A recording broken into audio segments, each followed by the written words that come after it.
we are all early in that curve of awakening by choice. This is the wild, wild west, and it's really, really cool. That's really so fun, cool, isn't we're it? hypnotized. Yeah. But boy, where we're going, Hale, as you know, I mean, there's just never going to be words to describe the bliss. And I don't think it's far away. It's like a breath away.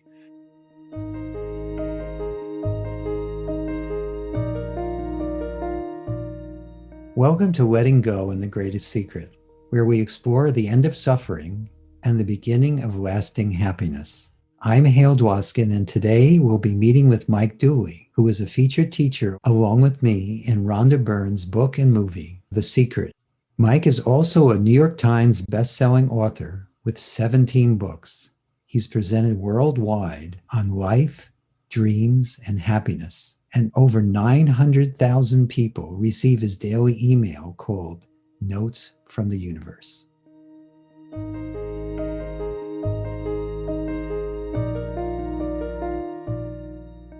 So let's just start out. How do you see the secret and the greatest secret supporting each other, complementing each other, compared to each other? How would you describe that? I think The Secret, as fabulous as it was and is just the beginning. Yeah. And for the whatever 92 minutes of its existence, I mean, I don't think it could possibly be any better than it is. But there wasn't the opportunity to put legs under the table. Right. And I think moving towards the greatest secret, now we are addressing the divine, God, or infinite awareness, as Rhonda calls it. Now we are understanding that time, space, and matter are illusions. Now we're understanding that all is supremely well. Now we're understanding that being of God, by God, pure God, we had to choose to come here. And however muddy it gets, it was from the zenith of our brilliance and majesty that we made the choice to dive down here. And so we can at least know we knew what we were doing, and we wouldn't have come here if it wouldn't be inside the heart of God, Hale, if you want to put it that way. I know Rhonda says it's happening inside of divine awareness or infinite awareness. I totally agree. This book just lit me up because it's all about what I've been eating, sleeping, and breathing lately. And if you will, permit me to ramble a little, and I'll cut it. Ramble on. Sure. There's a distinction, I think, between awareness and waking up, the awakening of the planet, the age of Aquarius, versus total full-on enlightenment, self-realization. Waking up, you start realizing you're a spiritual being. Waking up, you understand that there's way more going on than the physical senses could even show you. It's like microscopic compared to reality, so to speak. Awakening, you finally start getting traction, and it's enough to live a rocking, joyful life. I mean, that's it. We don't have to figure it all out. We just need to kind of get the truth. And by awakening and understanding that our thoughts become things, and that there is this secret, a law of attraction, anybody can have, do, or be anything else. But Rhonda is so on point, and as are you. Congratulations, by the way. The book is absolutely fabulous. Thank you. That there is further to go, and that further distance eclipses by a million billion miles the joy that the secret can bring. And as all the Eastern schools speak of, what awaits us when we finally blend with total truth is an unimaginable ecstasy, constant, not an emotional joy. An emotional joy, all emotions, are pivoting off of our perspectives, our beliefs, where we are at any given point in the sea of circumstances. But an ecstasy, well, I'm not there quite yet, even though I'm in the heart of God right now. We all are. I'm still partaking of the original forbidden fruit. And so ecstasy is the new carrot on the end of a stick that leads me forward every day in the work I do. I'm still a teacher of truth. I'm waking up and helping other people wake up. But I now know, as much as I know the sky is blue, that ecstasy awaits all of us in the arc of our conscious evolution. And we are all early in that curve of awakening by choice. This is the wild, wild west, and it's really, really cool. That's really so fun, cool, isn't we're it? hypnotized. Yeah. But boy, where we're going, Hale, as you know, I mean, there's just never going to be words to describe the bliss. And I don't think it's far away. It's like a breath away. But Yes. the trick is getting there. And with the prevailing vibration on the planet rising at breakneck speeds, chronicled by all of the ancient holy books, including the Mayans and the 2012, amazing how they could tune into this, but they were tuned into truth millennia ago, and they hit it right on the button. This is the time that we're moving from the darkness into the light. So what a cool time to be alive this is, Hale. It's really cool. Two things about what you said. First off, I think people sometimes get confused between having that amazing initial glimpse of truth and they make that into something really special and important, whereas they don't realize that's what's natural. And the more we can let that be natural in our everyday experience, the more we're building a foundation, so to speak. It doesn't really need a foundation, but the more it opens up more and more into our consciousness. And because it is our basic nature, this that we start to taste, our awareness of it expands upon itself, as long as we don't get in the way. So that's one thing I wanted to say in relationship. Would you agree with that? Oh, totally agree. And I find it almost torturous to realize that what you just described is our natural state, and that literally we go unnatural at the strike of dawn every single day when we get out of bed. Just and I'm a little breath. Stop it. Stop doing that to yourself. Don't bite into these illusions as if they're reality. Stay on the other side. But I don't think of it as a fall from grace. I don't like that biblical characterization. It's like it's all bad. I kind of think, and I wonder what you think, that this is kind of part of the terrain and would have been anticipated by divine intelligence, that, there's going to be this immersion of the divine inside of the creation of the divine that's going to be so captivating that we will momentarily forget who we really are before we regain and then have eternity. And so right now we're in that little tiny little bubble. It seems like eternity, even if it's 10 million years, it's nothing. But here we are in that tiny little bubble. And as pioneers of consciousness into this new realm of the jungles of time and space, these benevolent, sacred jungles of time and space, so that legions behind us can come and enjoy it the way we will ultimately enjoy it. I think it's intoxicating. And back to your question, it's our natural state. And I personally am not aware of anybody who's been there, but it's not really for me to judge. I do agree that many folks sharing awesome mystical experiences, of which I have had a tiny few, may not realize that there's so much more. It wasn't just they had a gift that gave them a new idea. It's like pure ecstasy awaits all. Right. But in my experience, there's a little bit of a believing that it has to be ecstatic in order for it to be true is a place that I see people get stuck. Because if you look what I've seen, and again, I'm not trying to correct you, I'm just saying this has been my experience, that as you recognize that which you truly are, it is so natural that you start to see that when you have a taste, one of the mistakes we make is we try to get back to that taste.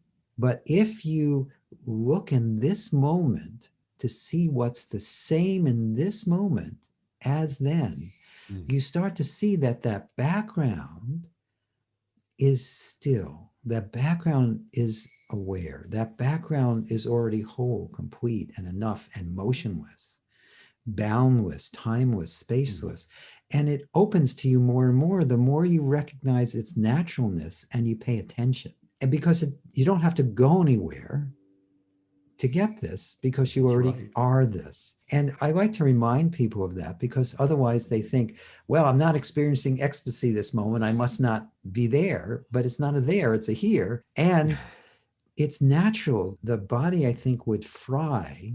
And again, I've heard that from Eastern teachers, that the ecstasy part of this is not maintainable. It would actually fry your nervous system. Whereas that unshakable inner certainty, peace, happiness, alive awakeness, that can be here 24/7, even when you're asleep.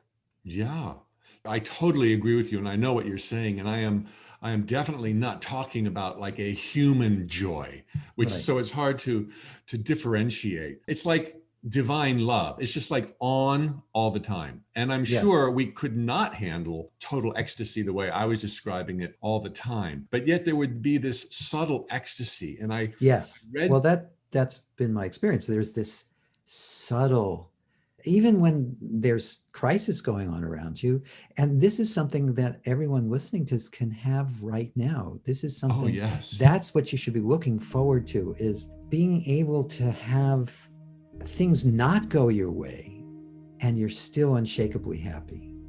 Especially right now, that's very important. There's plenty Oh of yeah. things not going our way planetarily, but at the same time, if you can bring that happiness, that joy, that peace that you are to every situation, it transforms the way you live life. Would you agree with that? Oh my gosh, it's everything. It's living within and not being buffeted about by circumstances which are so fleeting and so ephemeral. And I think we all have an idea of what it would be like to meet Jesus or Buddha, Oh and yeah, they are exactly what you're that's a describing. totally other level. All right. Well, but they would be this state of serene, in the moment acceptance.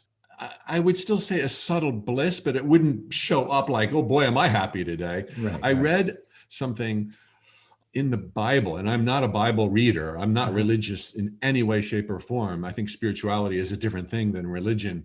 But there was a passage in the Bible. I think I read this in Autobiography of a Yogi, which you must certainly be familiar with. Oh, very. It was one of the That first spiritual books I ever read. Yeah. yeah, oh yeah. I only read it at 13 months ago, and that's what lit me up. Oh, yeah. Oh, Well, it whipped me up as a teenager. so there's this part as they're talking about enlightenment, self-realization, and as you know, the book references the Bible a lot, but It within a does. slightly different take on the underlying meaning, which is so profoundly more useful than our Right. typical mainstream interpretation of the Bible.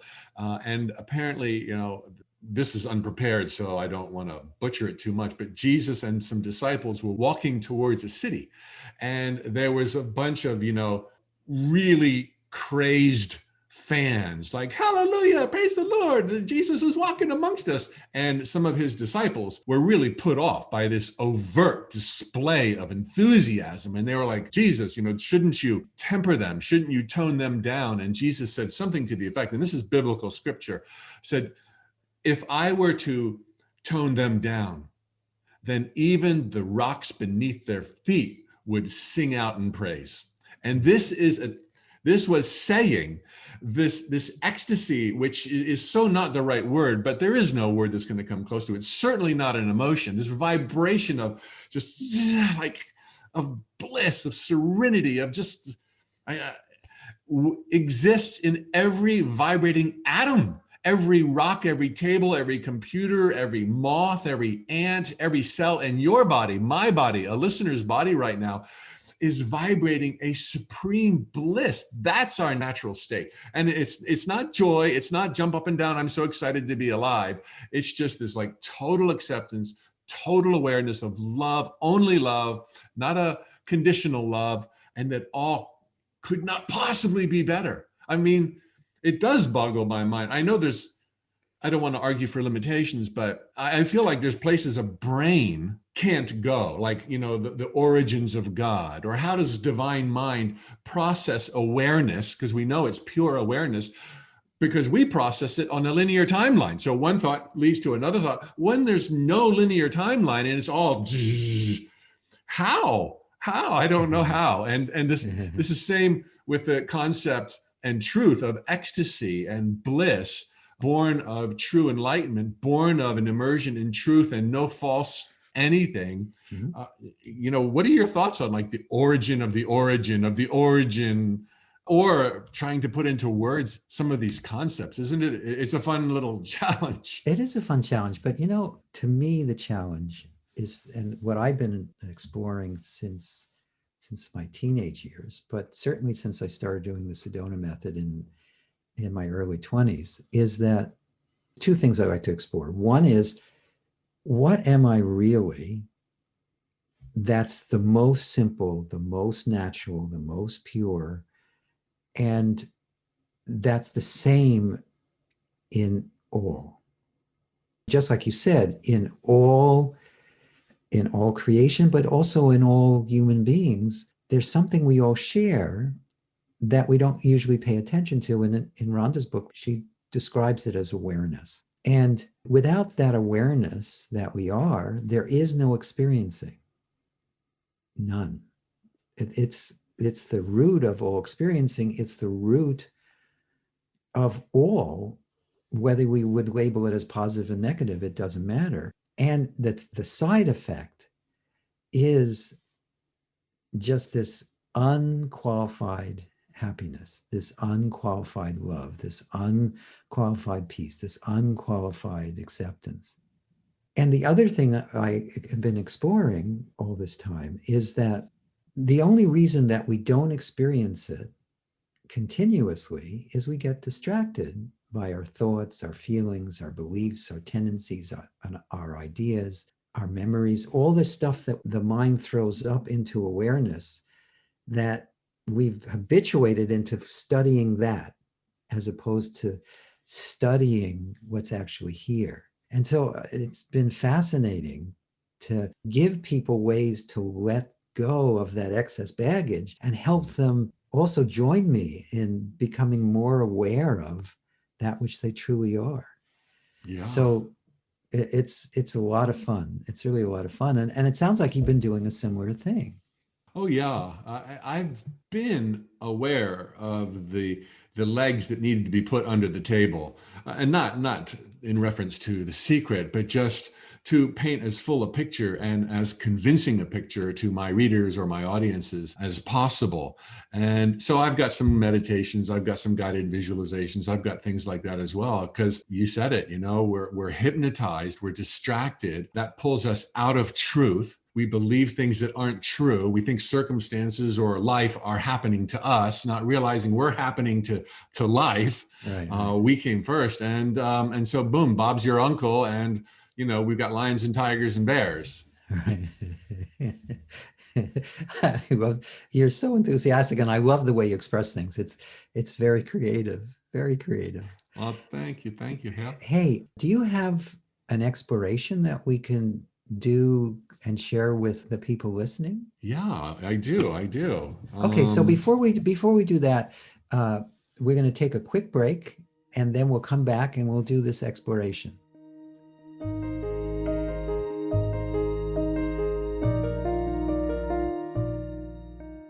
If you haven't yet gotten Rhonda Byrne's new book, The Greatest Secret, I highly recommend it. Plus, if you're interested in more information about me or my mentor, Lester Levinson, or the Sedona Method, please visit sedona.com.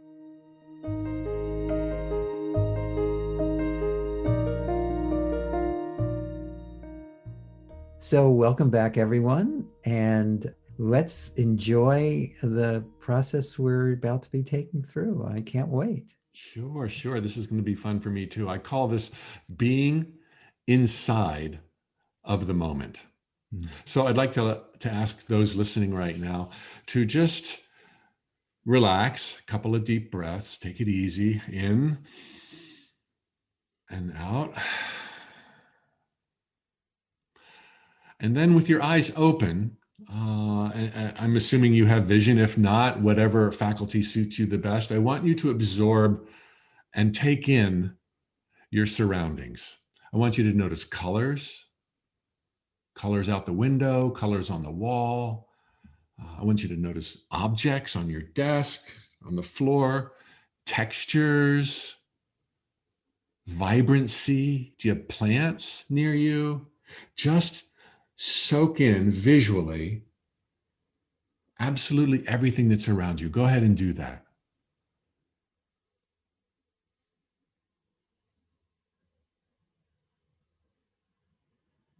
Okay, now then I want you to close your eyes, please.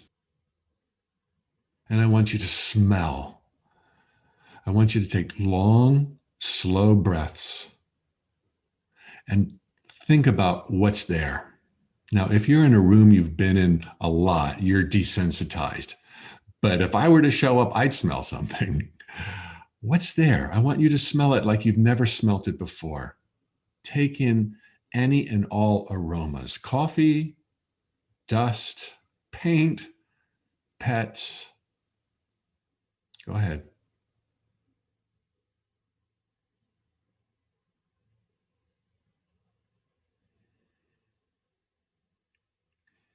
And now listen. Do you hear the hum of your computer? Do you hear your family, coworkers, the wind, or birds outside? Your chair squeaking? Go ahead and listen.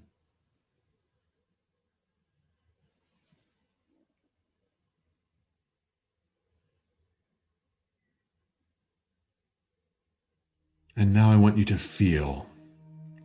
Feel from your toes to your nose, above and in between. What's there? Relax. Relax your muscles, all of them. Just feel them easing up, loosening up. Can you feel the clothes on your back, your pants, your shoes? Any other physical sensations? Just for a moment, feel.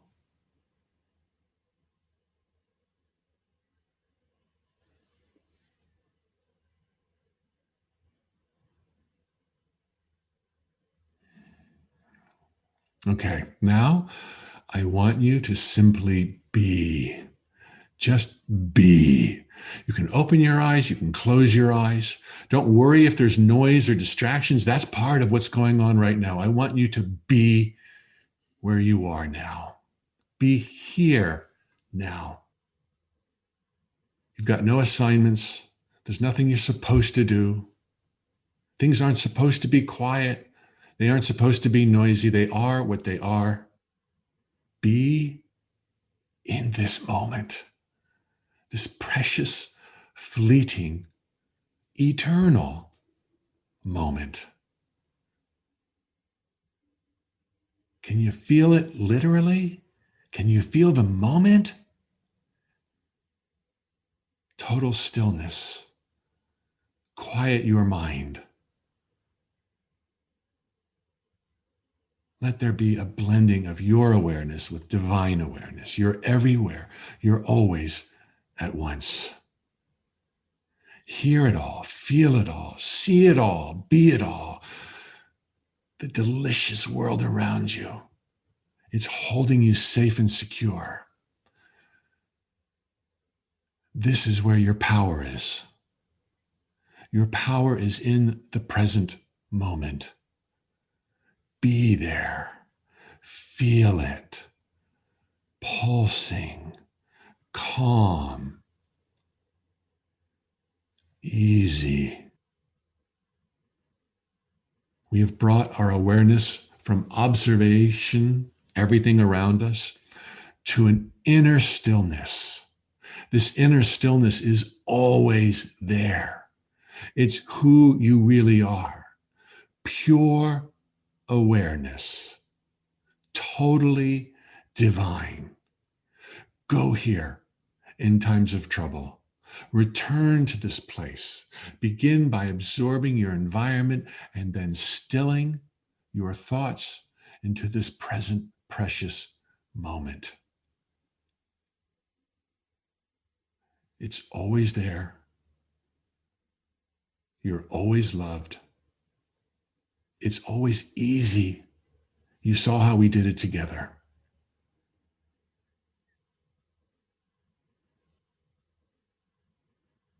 Okay, you can come to gently. Open your eyes.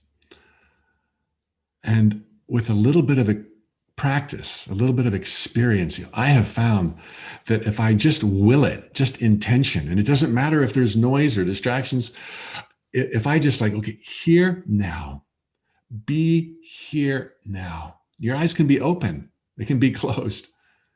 Suddenly there's just this serenity that was there all along. My goal is to be in that moment 24/7. Right now, what I do is 6, 12, 18 times a day, just for 15, 30 seconds. That was the long version that we just did. You don't need the right chair. You don't need darkness. You don't need nothing. There could even be music playing in the background. And it's a really great way to kind of set up a creative visualization exercise. Just first cleanse. It's like just cleanse of the circumstances, cleanse of the power the distractions had over you, and put yourself in the center of it all. Be here now. It is truly the place our power exists. And as Rhonda so nailed it in her book, The Greatest Secret, it's where eternity lies. Your power, your divinity.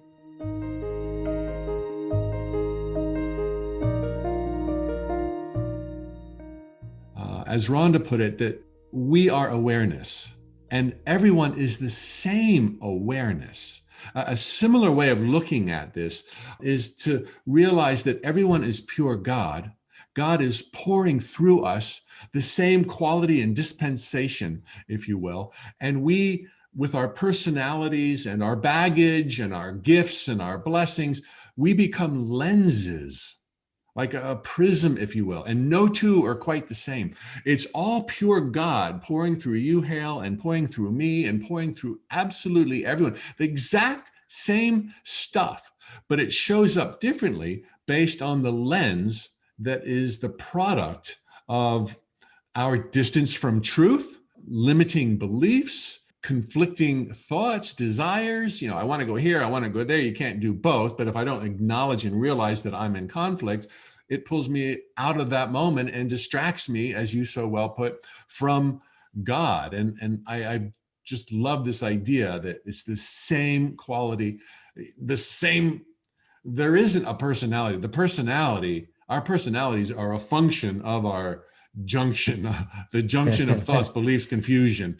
If we just get to awareness, which is just pure truth, which is just pure divinity, we are brothers and sisters. I mean, we are the same. You are me and I am you, and we're just showing up in different ways. That kind of boggles my mind. It makes me much less judgmental of other people. Yeah, it's hard to judge when you see yourself in them. Yeah. So I wanted to share this adventure into our true nature, as you put it. It's like, yes. And not partaking of the forbidden fruit. Another topic I love to riff on is that Adam and Eve, this metaphorical story, clearly, come on, it's a metaphorical story representing God's immersion for the first time, if you will. Now it's on a timeline, as a man and a woman, and everything is a thought form. This is all a holographic image. This is happening in the mind of God. And the first appearance, metaphorically embodied in Adam and Eve, are two people who are in the Garden of Eden because they know the truth. But it's so captivating and it's so distracting. And that apple is so red, and the aroma, nothing like it in eternity. I bet you if you bit into that thing, fireworks, man, crazy fireworks. What a bogus rap that Eve is supposedly the one who tempted the man. That's a bunch of crap. It's just two divine beings in the Garden of Eden, and temptation. Oh, call it the snake, call it whatever, but just don't call it a woman. That's not fair at all. They got curious. And so taking what is truly known to them to be a holographic, fake, illusionary mind projection of an apple and biting into it, the tipping point was reached. They fell head over heels into like, this is amazing. And now there's a banana, and now there's a pineapple, and like, oh my God, it's all here for us. And that signified the tipping point of like being fully enlightened and kind of forgetting that it's a thought form to the degree that you would actually bite into it to enjoy the juice, the flavor, perhaps for nourishment. And then from that point forward, we have been reacting to the world and the illusions around us as if we were secondary. completely forgetting what they forgot when they bit into it, that they are primal cause. We are primal cause. We are, the universe is just an extension of who we are. As I wrote in a note from the universe once, there's, really only you, and then there is more you. It's all you. Right. And I think that kind of encapsulates the odyssey and the journey and the beautiful adventure we're now on. Not a fall from grace. It's all good. It's all happening inside of God's mind, inside of God's heart. But getting back on track, like sometimes I even wonder, it's so good. We came from that place of all knowing. We don't even need to go back because there's a part of us that's still there. And it is so darn cool to be inside these illusions and to maneuver with a logical mind, because it can be done. We're doing a damn good job of it. We're really successful as a creature, and we get better every single year, and there's still love everywhere, and we can find joy without being on the other side. I sometimes playfully don't stress by any means, your enlightenment, because in a way you're already there. You're already in the Garden of Eden. And if you're enjoying it, go and collect $200, you win. You totally win. There's a part of you on the other side. It's like, tracking everything. All right. He's waking up. He's on the ball. Yeah. That's great. That's a great analogy. I love it. Yeah, it's all there, and it's been talked about through all recorded history. There's been so many minds that have spoken to this, and now so many channeled minds that have spoken to this. It's exciting. There's it is. nothing We live more in a exciting. very exciting time. There's nothing more terrifying, as Rhonda alluded to in The Greatest Secret, than not knowing this stuff. I mean, even awakening prior to enlightenment starts kind of reassuring the individual who no longer believes in an angry God who's taking judgment on people. There's nothing more terrifying than being out of truth or being in ignorance and thinking that God's angry, people are jerks, life's a test. Oh my God, I don't know how people who aren't waking up can cope with life. Right. It's like, it's terrifying. It's a jungle in a bad way out there, instead of just a utopian heavenly paradise, because it is that for all of us who just stop and pause and go, oh my God. Right.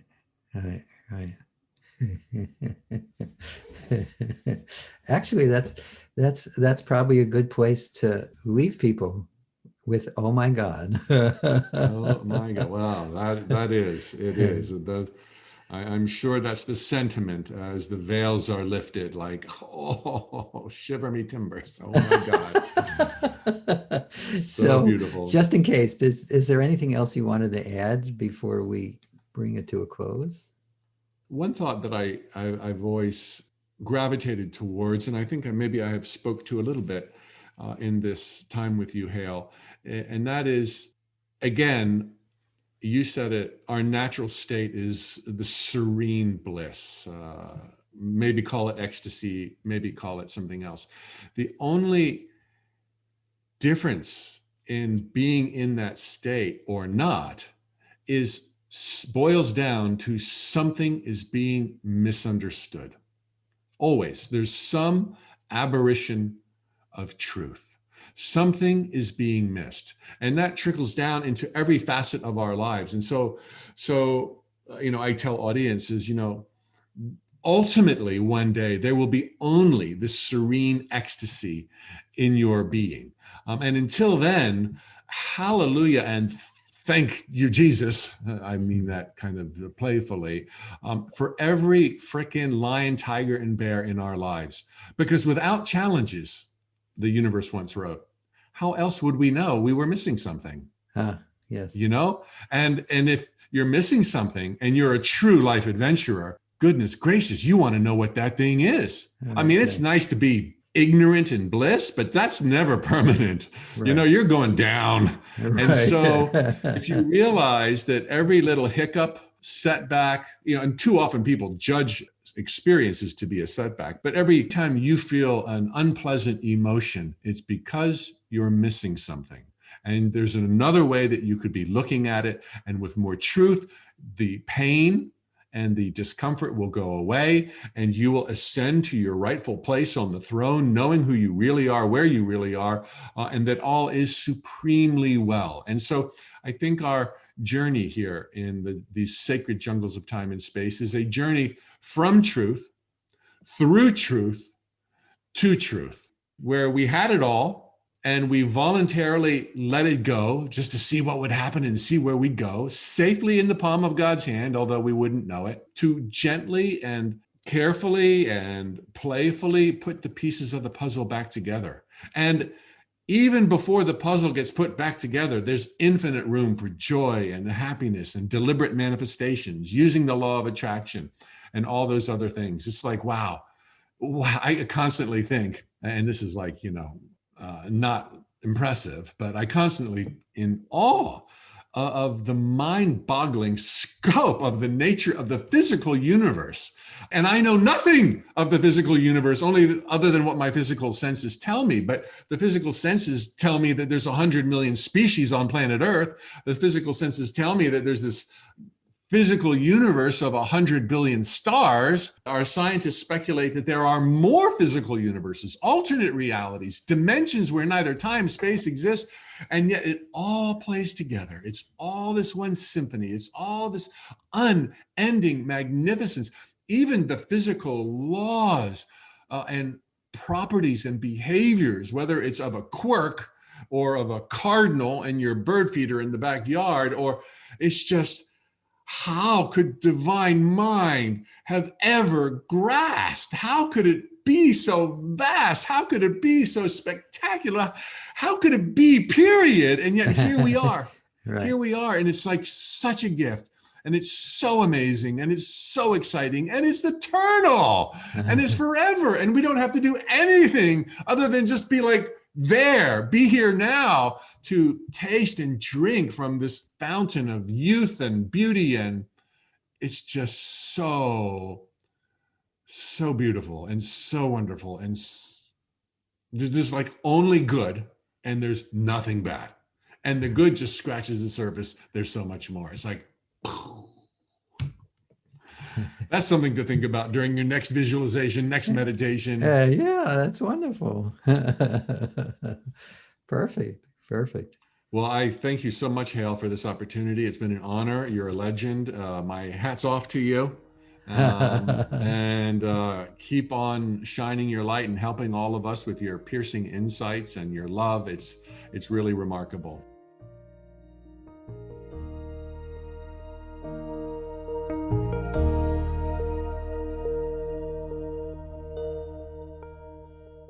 I hope you enjoyed our time with Mike Dooley as much as I did. You can learn more about Mike and his programs in the program notes or by going to his website, tut.com. That's TUT.com. If you've enjoyed this podcast, please subscribe, give us a 5-star rating, and share it with the people you care about. These episodes are dedicated to sharing the eternal teachings from the greatest secret. If you'd like to learn more about my work, my mentor Lester Levinson's work, and the Sedona method, please visit sedona.com. As you explore our site, you will learn the key to lasting happiness, success, peace, and emotional well-being. We have books, courses, events, and plenty of free material to explore. Again, go to sedona.com. That's SEDONA.com. Thank you for being here, and we'll catch you in the next episode of Letting Go and the Greatest Secret.